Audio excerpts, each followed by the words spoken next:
परमेश्वर के बुलाहट में चले। परमेश्वर की बुलाहट में चले। बुलाहट मतलब समझते हो? जैसा प्रभु चाहता है वैसा हमें चलना चाहिए। हालेलुया। तो हमने ये वचन निकाले थे कैसे परमेश्वर के अनुग्रह उसकी पहचान में बढ़ना है, उसकी बुलाहट में कैसे अपने आप को हम पा सकते हैं, इसके विषय में हम सीख रहे थे। हमने बहुत सारे एग्जाम्पल देखे थे और खासकर हम यूसुफ के बारे में सीखे थे कि यूसुफ किस प्रकार से परमेश्वर ने उन्हें विजन दिया, दर्शन दिया। और वो जब बालक ही था, छोटा ही था, तभी परमेश्वर ने उसे दर्शन दिया कि उसके माँ बाप, उसके 11 भाई उसे दंडवत कर रहे हैं, उसके सामने झुक रहे हैं। तो ये जो दर्शन यूसुफ ने देखा था कि ये सारे लोग जो है मेरे पास आएंगे और मुझसे जो है अनुग्रह मांगेंगे, है ना। तो ये जो दर्शन था वो दर्शन इतना छोटा नहीं था, इतना मामूली नहीं था, क्योंकि माँ बाप और बड़े भाई उसे आके दंडवत करें, उसे उसके सामने झुके, ये कोई ना छोटी बात नहीं है। हालेलुया। तो ये घटना होने के लिए क्या सिचुएशन, क्या चीज होने वाला है कि ऐसा सब कुछ होगा?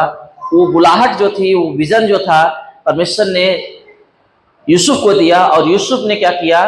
खुद को परमेश्वर के अधीन करके दे दिया। जैसा उसके साथ हुआ वो होने दिया। हालेलुया। उसके भाइयों लोगों ने क्या किया? उसे मारने की कोशिश किया। फिर एक भाई को दया आया और नहीं मारा, मारने दिया और उसे बेच दिया गया। ठीक है।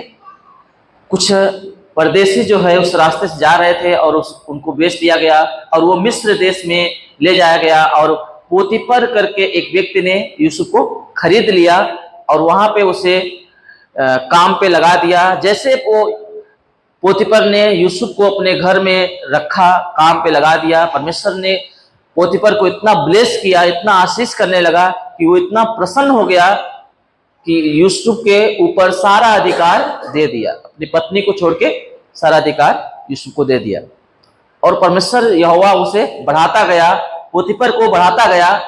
परंतु हम देखते हैं कि वहां पे किस तरीके से जो है, जब यूसुफ जो है बहुत ही खूबसूरत और यंग था, परमेश्वर के अनुग्रह से वो बढ़ता जा रहा था, तो उसकी पोतीपर की पत्नी ने उसके साथ जो है व्यभिचार करने की कोशिश की। परंतु यूसुफ ने, क्योंकि वो जानता है कि ये गलत है, तो बोलता है कि मैं परमेश्वर यहोवा के विरोध में और मैं मेरे स्वामी पोतीपर के विरोध में पाप नहीं करूंगा। परंतु उसने जबरदस्ती करने की कोशिश किया तो वहां से भागा और उससे उसके हाथ में उसका शर्ट रह गया और जिसकी वजह से जो है उसके ऊपर झूठा इल्जाम लगा के जेल में डाल दिया गया। ये हम देख रहे थे। उसके बाद जेल में जाने के बावजूद भी वो इतना परमेश्वर के साथ वफादार रहा कि उस सारी जो चीजें हो रही है उसमें कोई भी हस्तक्षेप नहीं कर रहा है। जैसा हो रहा है वो होने दे रहा है, ईमानदारी से है, पवित्रता से है, कोई भी किसी के साथ कोई पंगा नहीं, कोई गड़बड़ी नहीं। जैसा परमेश्वर के भय में जीवन व्यतीत करना चाहिए ऐसा यूसुफ जीवन व्यतीत करता गया। हालेलुया। और परमेश्वर ने जेल में भी उसे बरकत दी और जेलर ने क्या किया? सारे कैदियों पर यूसुफ को अधिकारी ठहरा दिया, क्योंकि यूसुफ इतना सच्चा और इतना बुद्धिमान था, इतना परमेश्वर ने उसको बुद्धि दी थी कि वो सारे कैदियों को कैसे मैनेज करना है, कैसे जेल में रखना है, उसे पूरी तरीके से आता था। परमेश्वर ने इतना बुद्धि दी तो जेलर ने देखा और उसे सब पे अधिकार दे दिया। हालेलुया। उसके बाद हम देखते हैं कि वहां पे उस जेल में जो है, जो राजा, जो मिस्र का जो राजा था, फिरौन था, उसके मेज को पर काम करने वाले जो पिलाने हारा था और खाना खिलाने हारा था, वो दोनों के बीच में कुछ गड़बड़ी होती है और दोनों को जेल में डाल दिया जाता है ना। उसके बाद वो दोनों जो है एक ही समय में, एक ही दिन में एक स्वप्न देखते हैं और उस स्वप्न को लेके पिलाने हारा जो था और जो खिलाने हारा था वो दोनों टेंशन में थे। और जब यूसुफ जो है उनके पास आया तो जो पिलाने हारा था उसको देखा कि वो निराश और उदास बैठा हुआ है। उससे पूछता है कि क्या हुआ कि तू इतना उदास है? हेलो। तो पिलाने हारे ने बोला कि मैंने एक स्वप्न देखा है परंतु उसका अर्थ मुझे नहीं पता है। तो यूसुफ ने बोला तू अपना स्वप्न बता तो मैं उसका अर्थ बताऊंगा। तो जैसे उसने अपना स्वप्न बताया, यूसुफ ने उसका अर्थ बताया और दोनों का अर्थ उसने बताया, और दोनों का अर्थ जो है जैसे बताया था यूसुफ ने वैसा ही हुआ। पिलाने हारे को राजा ने क्या किया, उसे निर्दोष पाया और उसको जो है फिर से उस काम के लिए नियुक्त कर दिया जिस काम को पहले वो करता था। परंतु खिलाने हारे वाला जो था वो दोषी ठहराया गया, उसको दंड मिला, जैसे दर्शन में स्वप्न में देखे थे वो लोगों ने। ठीक है, तो मैंने आपको सब बताया था, ये मैं बार बार उसको पूरी तरीके से विस्तार से मैं नहीं बताऊंगा। उसके बाद जो है जब पिलाने हारा जब वहां से जेल से निकलने वाला था, उसके स्वप्न को अर्थ को बताया, तो यूसुफ बोलता है कि जब तुम जाना राजा के पास, फिर से वो काम तुमको मिलेगा तो तुम क्या करना, मेरे छूटने के लिए सिफारिश करना, क्योंकि मैं बिना गलती का इस जेल में कैद हूं। हालेलुया। परंतु जब पिलाने हारा ने जब बाहर निकला तो वो भूल गया कि यूसुफ ने क्या बोला था और लीन हो गया अपने काम में, आनंद में।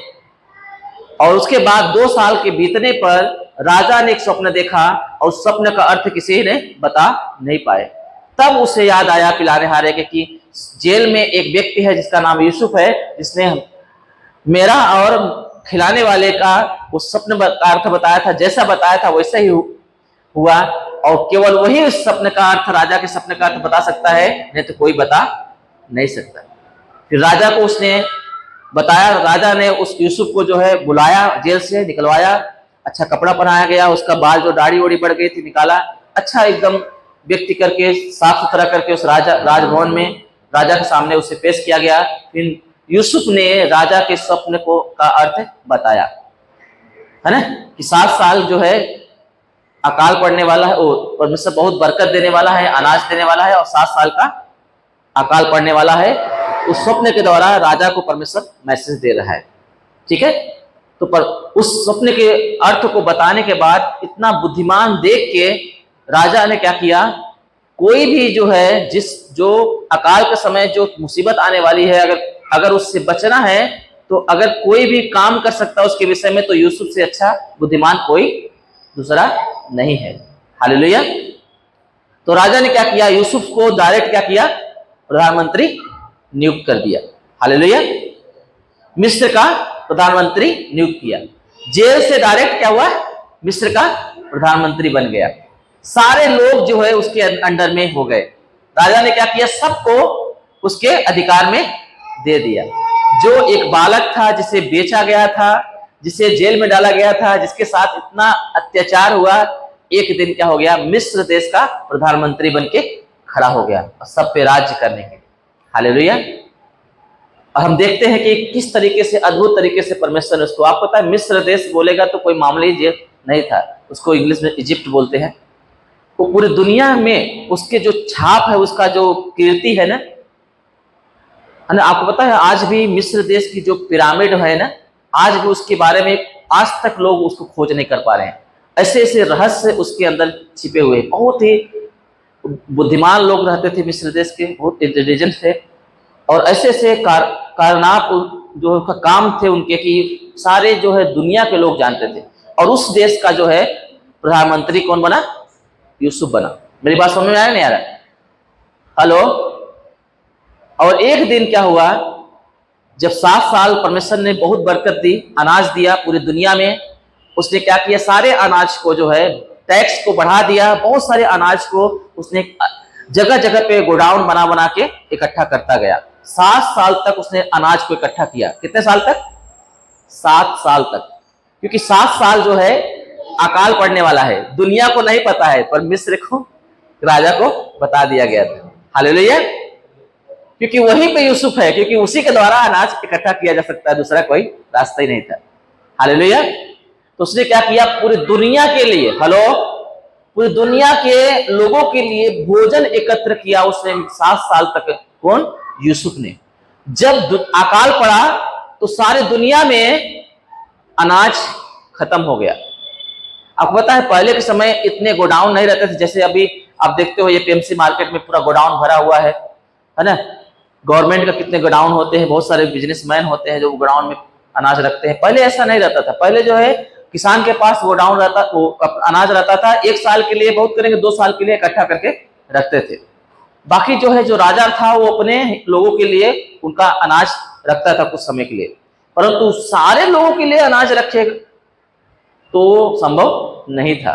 पर यूसुफ ने क्या किया, इतना अनाज इकट्ठा किया कि अकाल पड़ने के बाद सारी दुनिया के लोगों ने क्या किया, उस अनाज को खाया था। क्योंकि कहीं अनाज नहीं रहा, दुनिया में कहीं भी अनाज नहीं रहता। सारे दुनिया के लोग ने क्या किया, मिस्र देश में जाके अनाज को लिया। जब उस अकाल पड़ा और सब मरने लगे खाने के बगैर, अनाज ही नहीं, तब जो दर्शन उसने देखा था वो पूरा होने का समय आ गया। फिर उसके माँ बाप और उसके भाई लोग के पास भी अनाज खत्म हो गया। अब अनाज लेने के लिए जाए तो कहाँ जाए, कहीं अनाज ही नहीं है। हेलो, दुनिया में कहीं भी अनाज नहीं था। तो उन्हें पता चला कि केवल मिस्र देश में ही अनाज है और कहीं अनाज नहीं है। मेरी बात समझ आ रहा है? फिर वो लोग जो है मिस्र देश में आए और उस जो है प्रधानमंत्री जो यूसुफ था उसके सामने घुटने टेके और बोलते हैं, हमें जीवित रहने के लिए हमें अनाज दे। हेलो, तो वो दर्शन जो उसने बचपन में देखा था कि मेरे भाई और मेरे माँ बाप जो है मुझे दंडवत कर रहे हैं, मेरे सामने झुक रहे हैं, वो उस जगह पे पूरा होता है। और जब उसके माँ बाप, उसके भाई जब उसे दंडवत कर रहे थे, और वो तो पहचान गया, यूसुफ उसने पहचान लिया, परंतु वो लोगों ने यूसुफ को पहचान नहीं पाया। क्योंकि जब वो वहां से निकला था तो वो बालक ही था, ज्यादा वो बड़ा नहीं था। परंतु जब आप पता है जब बच्चा बढ़ने लगता है तो वो उसका चेहरा बदलता है। उसका चेहरा बदल गया, उसका पहनने का पोशाक बदल गया था, क्योंकि वो मिस्र के प्रधानमंत्री बन गया था। तो सब कुछ उसका बदल गया था। वो लोग पहचान नहीं पाए, परंतु वो बराबर पहचान लिया, ये मेरे बड़े भाई हैं, ये मेरे मम्मी पापा हैं। वो पहचान लिया। मेरी बात समझ में आ रहा है? तब उसे याद आया वो बात जो परमेश्वर ने दर्शन दिखाया था, है ना, कि चांद तारे और 11 चांद, सूर्य और चांद और 11 तारे उसे दंडवत कर रहे हैं। मतलब उसके माँ बाप और उसके 11 भाई उसे दंडवत कर रहे हैं। हालेलुया। तो जैसे एक व्यक्ति परमेश्वर के बुलाहट में, हेलो, उसकी योजना में लेके चलता है, परमेश्वर उसके जीवन से एक अद्भुत जो है काम करते हैं। और जिस जगह पे प्रभु ले जाना चाहिए, जैसे एक व्यक्ति को सफलता मिलना चाहिए, जैसे एक व्यक्ति को जीवन मिलना चाहिए, वो मार्ग को प्रभु तैयार करता है और उसी मार्ग में चाहता कि हम चले। आमीन, हालेलुया। इसलिए रोमियो की किताब में 8:28 में लिखा है कि जो परमेश्वर से प्रेम करते हैं उनके लिए सारी बातें मिलके भलाई को उत्पन्न करती है, अर्थात उन्हीं के लिए जो परमेश्वर की इच्छा के अनुसार बुलाए गए हैं। मतलब जो परमेश्वर के बुलाहट को ना प्रथम देते हैं, प्रथम परमेश्वर की बुलाहट में अपने आप को झोंक देते हैं, ऐसे व्यक्ति के जीवन में जो कुछ होता है वो भलाई को उत्पन्न करता है। आमीन। यूसुफ के साथ बहुत सारे ऐसे उतार चढ़ाव हुए, बहुत सारी मुसीबतें आई, परंतु उसकी भलाई के लिए था। आमीन। उसके लिए, किसके लिए था? भलाई के लिए था। ऐसे ही अगर आपके जीवन में, अगर आप परमेश्वर की मर्जी में चल रहे हैं, तो शायद आपके जीवन में कुछ ऐसे बातें होंगी जो आपको पसंद नहीं है ना। शायद आपको पीड़ा दे सकती है, शायद आपको बहुत तकलीफ दे सकती है, शायद आपको किसी चीज से आपको अलग कर सकती है, शायद आपके अपने प्रियों से भी अलग कर सकती है। क्योंकि यूसुफ को उसके पिता याकूब बहुत प्यार करते थे, बहुत ज्यादा, सब भाइयों से ज्यादा उसे प्यार करते थे। उससे भी उसे अलग होना पड़ा। हालेलुया। तो ऐसे बहुत सी घटनाएं, जब परमेश्वर की मर्जी में हम चलते हैं तो सब कुछ हमारे ही हिसाब से नहीं होता है, आपको परमेश्वर के हिसाब से चलना पड़ेगा। बहुत सारे लोग अपने हिसाब से चलने के चक्कर में बहुत परमेश्वर का मर्जी खो देते हैं। याद रखना, जब तक हम परमेश्वर की मर्जी में खुद को नहीं ढालेंगे तब तक हम उस सफलता को नहीं प्राप्त कर पाएंगे, उस मंजिल तक नहीं पहुंच पाएंगे जिस मंजिल के लिए परमेश्वर ने हमें बुलाया है। Hallelujah, hallelujah. सबको समझ में आ रहा है नहीं आ रहा है? इसलिए मैंने आप लोग को चाय पिलवा दिया था, हम आराम से बात करेंगे, है ना। फिर भी आज किसी लोग को नींद आ रही है, मुझे अच्छा नहीं लग रहा है, नहीं आना चाहिए। हालेलुया। तो ये पिछले हफ्ते हमने क्या किया था, सीखा था, जिसके बारे में आपको रिवीजन कर रहा था, बाद में करो ना। हालेलुया। जिसके बारे में हम रिवीजन कर रहे थे, याद रखना, आज एक बहुत ही रहस्य की बात सिखाऊंगा आपको। आपको सारे वचन पता है, परंतु मैं फिर भी कुछ प्रकाशन प्रभु ने दिया है, उन वचनों को सिखाऊंगा मैं। आपको पता है आज बहुत सारे लोग बहुत तकलीफों में हैं, है ना। बहुत सारे लोग जीवन तकलीफ है। सब लोग जो है परिश्रम कर रहे हैं, परंतु उनका बोझ, उनका तकलीफ जा नहीं रहा है। वो चाहते तो हैं कुछ करके दिखाएं, कुछ करें, परंतु सफलता नहीं मिल पा रही है। और एक बात बताऊं, मेन तो सही तरीके से जीवन जीने वाला, जो सही तरीके से ईमानदारी से करने वाला है, उसके जीवन में सफलता नहीं मिल रहा है। चोर तो बहुत सारे लोग बना लिए हैं, है ना। आज जिनके बारे में हम टीवी पे देखते हैं, बड़े बड़े बिजनेसमैन, बड़े बड़े नाम हैं जिनका, और पूरे देश में नए ना धनी, सबसे धनी नाम जिसका बोला जाता है, ऐसे ही वो नहीं पहुंचे हैं। बहुत उनके भी जीवन में बहुत सारा फ्रॉड है, बहुत सारे ऐसे जमीनों को हड़पे हैं, ऐसे चीजों को लिए हैं, ऐसे ऐसे जो है वो लोग दिमाग चलाए हैं कि लोगों के साथ जो है गेम खेले हैं और वो इतना सक्सेस हुए हैं। ठीक है। अब पता है जो पवित्रता ही होता है ना, पवित्र एक व्यक्ति जो मसीही होता है ना, मसीही, शायद वो बहुत अपने ही काम में वो लीन रहेगा। हेलो। जो इतना बड़े, जो दुनिया का सबसे धनी व्यक्ति है ना, दुनिया का सबसे धनी व्यक्ति है, वो एक व्यक्ति जो बर्तन साफ करने वाली लेडीज है, या तो जो रोजगार ना मजदूरी करने वाला एक व्यक्ति है, जो परमेश्वर के प्रेम में चलता है, आमीन, जिसका उद्धार हो गया है। मैं बता रहा हूं, दुनिया का सबसे धनी व्यक्ति से भी बुद्धिमान है, परंतु वो व्यक्ति, वो लेडीज जो है बर्तन साफ कर रही है किसी का, और एक व्यक्ति है तो वो क्या कर रहा है, अपना लेबर का काम कर रहा है, परंतु वो दुनिया का सबसे धनी व्यक्ति से भी बुद्धिमान है वो। पर वो धनी क्यों नहीं हो रहा पता है? क्योंकि वो ईमानदार है। हालेलुया। तो कहीं ना कहीं कुछ ऐसे भी धन जुड़ जाते हैं लोगों को, जीवन में बरकत दिखाई देती है, जो गलत तरीके से भी कमाते हैं। बहुत ही कम लोग हैं जो अपनी ताकत से, अपने ईमानदारी से कुछ हासिल कर पाते हैं, नहीं तो ज्यादातर लोग बेईमानी ही करते हैं, धोखा ही करते हैं, कहीं ना कहीं चोरी करते, कहीं ना कहीं वो बेईमानी करते हैं। हालेलुया। तो हम उसके विषय में हम बात नहीं करते हैं, परंतु मैं आपको बता रहा हूं कि कैसे हमें परमेश्वर की बुलाहट में चलना है, कैसे हम समझना है कि उसकी बुलाहट क्या है। आप पता है बहुत सारे जो है प्रभु में आने के बावजूद भी कुछ लोग जो है आज भी प्रभु के साथ ईमानदार नहीं हो पाते, और जिस बुलाहट में प्रभु ने बुलाया है उस बुलाहट में नहीं पाए जाते। जैसे हमने बुलाहट के बारे में सीख रहे हैं, परमेश्वर के मर्जी में चलने के बारे में सीख रहे हैं, वो नहीं चल पाते। रीजन क्या पता है? कि वो अपराधी हैं, वो पापी हैं, वो कहीं ना कहीं वो धोखे की वस्तुओं पर मन लगाने वाले व्यक्ति हैं। जैसे योना की किताब में 2:8 में लिखा हुआ है, जो व्यक्ति धोखे की व्यर्थ वस्तु पर मन लगाता है वो अपने करुणा विधान को छोड़ देता है, उसकी मर्जी को छोड़ देता है, उसकी बुलाहट को छोड़ देता है। हालेलुया।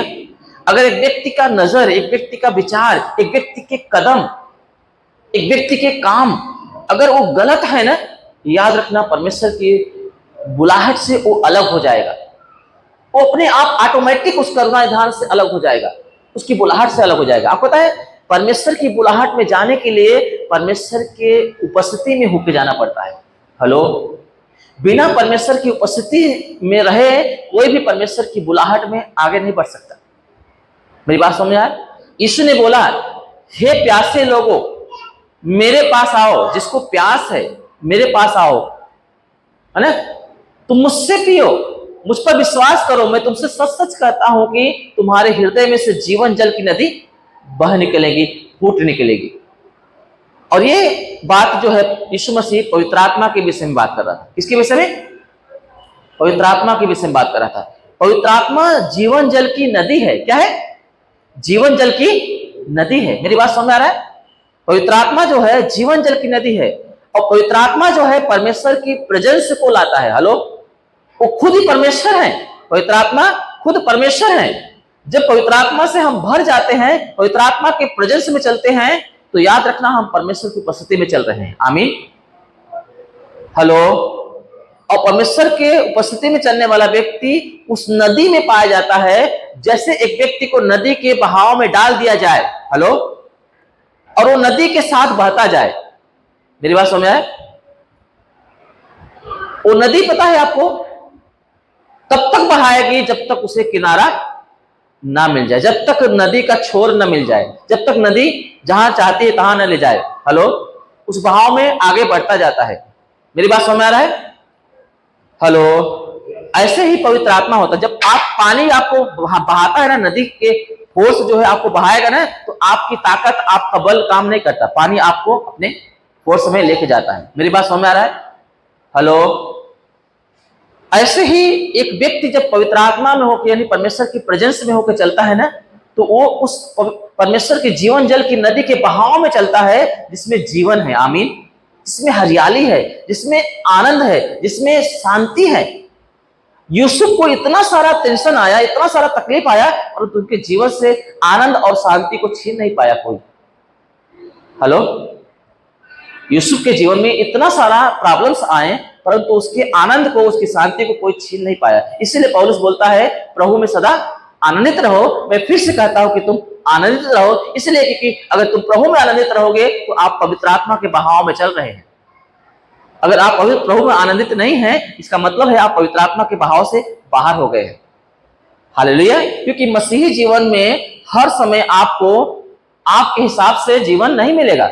आप चाहते होगे कि आपको अच्छा धन मिले, अच्छी गाड़ी, महंगी गाड़ी मिले, अच्छा बंगला मिले, अच्छा रोजगार मिले, अच्छा कपड़ा मिले, अच्छा खान पीन मिले। शायद आप सुख सुविधाओं के पीछे, जिसे सारी दुनिया चाहती है कि वो चीज मेरे पास हो जाए, शायद आपके अंदर भी ये भावनाएं हो सकती है। परंतु याद रखना, जो मसीह यीशु की इच्छा में चलेगा, पवित्र आत्मा के बहाव में चलेगा, हर वक्त आपका साथ वो शायद नहीं रहेगा। हेलो, क्योंकि वो परमेश्वर का आत्मा आपको उसके हिसाब से ले जाएगा जिस हिसाब से उसको ले जाना है। आपको उन सारी एक्टिविटी को, सारे ऐसे विचारों को आपके जीवन से अलग करना पड़ेगा। हालेलुया। मेरी बात समझ में है? इसका मतलब यह नहीं कि आप कंगाल हो जाएंगे, आपको जरूरत नहीं है, देगा नहीं। ईश्वर ने क्या बोला? सबसे पहले परमेश्वर के राज, उसकी धार्मिकता का खोज करो, तो सारी वस्तुएं तुम्हें अपने आप मिल जाएंगी। बोलता है तो चिंता मत करना, तुम क्या खाओगे, क्या पहनोगे, कहां रहोगे, है ना, तुम इसके बारे में चिंता मत करना। क्योंकि ये सब कुछ वो चिंता करते हैं जिनके पास ईश्वर नहीं है। जो परमेश्वर की मर्जी के बगैर चलने वाले लोग हैं, ऐसे व्यक्ति ये बातों की चिंता करते हैं। परंतु जो मेरी मर्जी में चलने वाला व्यक्ति है, उसे इस बात की चिंता करने की आवश्यकता नहीं है। हालेलुया। मेरी बात समझ में आ रहा है? उसे उस बात की चिंता करने की जरूरत नहीं है, क्योंकि वो सारी बातें मैं अपने आप उपाय कर दूंगा। जैसे यूसुफ के जीवन में हुआ, अपने आप जो है उपाय किया परमेश्वर ने, और वो कभी भी प्रधानमंत्री नहीं बन सकता था मिस्र देश का, अपनी ताकत से, अपने बल से, अपनी मर्जी से। परंतु जब परमेश्वर की मर्जी में चलना शुरू किया, तो देखो मिस्र देश का प्रधानमंत्री बना, और सारी दुनिया के लिए अनाज देने का एक आशीष का कारण बना। आमीन। तो हमेशा याद रखना, परमेश्वर की मर्जी में चलने वाला व्यक्ति उन सारी चीजों के पीछे नहीं भागता जिसके पीछे अन्य जाति लोग, जो अविश्वासी लोग हैं, जो भागते हैं। मेरी बात समझ में आ रहा है नहीं आ रहा है? वो भागते हैं। आपको काम करने से मना नहीं किया गया है। आप जो भी काम करते हो, जो भी आपके साथ जुड़ता है, ईमानदारी से आप काम करें। आपको पास क्या आशीष मिल रहा है, क्या नहीं मिल रहा है, उसका ख्याल कौन करने वाला है? परमेश्वर करने वाला है। आमीन। बस आपको क्या करना है? परमेश्वर के हिसाब से पवित्र और निर्दोष रहना है, और कभी भी व्यर्थ और धोखे की वस्तुओं के ऊपर मन नहीं लगाना है कि आप परमेश्वर की उपस्थिति से अलग हो जाएं, पवित्र आत्मा के द्वारा जो आपको बुलाया गया है, उससे आप अलग हो जाएं। मेरी बात समझ में आ रहा है नहीं आ रहा है? इसलिए हमें क्या करना पड़ेगा? परमेश्वर की मर्जी में चलना पड़ेगा।